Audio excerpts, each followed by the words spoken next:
Thank you, Mr. President. Senator Kolkhorst, I'm referring to the final sentence in this amendment that we're respecting lives, including pregnancies that end in delivery of a child or end in natural loss of the child. It does not include, the last sentence does not include pregnancies that end through elective abortion. Is that sentence necessary given that we've outlawed abortion in this state? I would say that, again, we have a trigger law post-Dobbs. I think it's pretty obvious. This is just restating the obvious. Well, it is restating the law, but the reason I asked the question, and I might even ask that you consider striking it, and here's why. I think we may be interfering with the operation of this extension of benefits to save mothers' lives if we're going to create a question in the mind of physicians when somebody comes in. There are miscarriages and there are abortions, and sometimes it's hard to tell which one is which. So when a woman presents seeking the extension of Medicaid benefits, how are we going to figure out which one it is? And do we really want to go down the road of that question when we know that no abortions essentially are being performed in Texas, so far as we know? All the legitimate providers have shut down and stopped doing it. If there's any happening, it's scary stuff on the black market. I hear what you're saying, and again, I think that the intent of this is very clear, that this is meant for women that have carried their baby to term or have had a miscarriage, and that it is not going to create, as Senator Hall asked me, and had an amendment which would have been very different than what you're seeing on the intent language.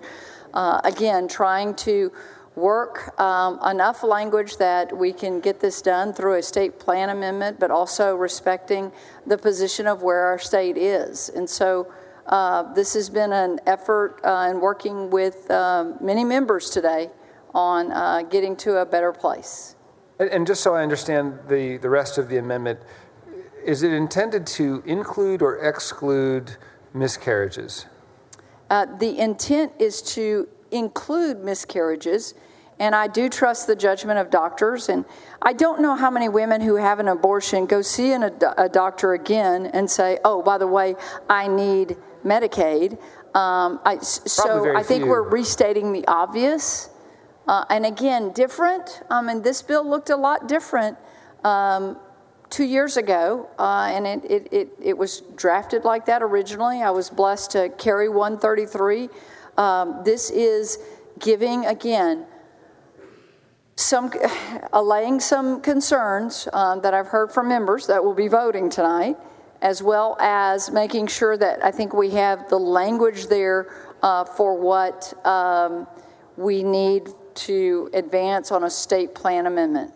Well, maybe I should just address this comment to members who are concerned about the bill without a strict express prohibition on pregnancies that end in abortion, reminding them that abortion is illegal, that it's not happening, that they're unlikely, if they had one in the black market, to apply for Medicaid. And in the meantime, the entire program is vulnerable to not being approved by CMS precisely because of this language. Then Senator, that's on them. We could say it's on them, but if we have women who aren't able to get these benefits, it's on us, especially if we're not actually advancing anything other than, as you said, restating the obvious with these few words. Yeah, right. So let's have that argument with them.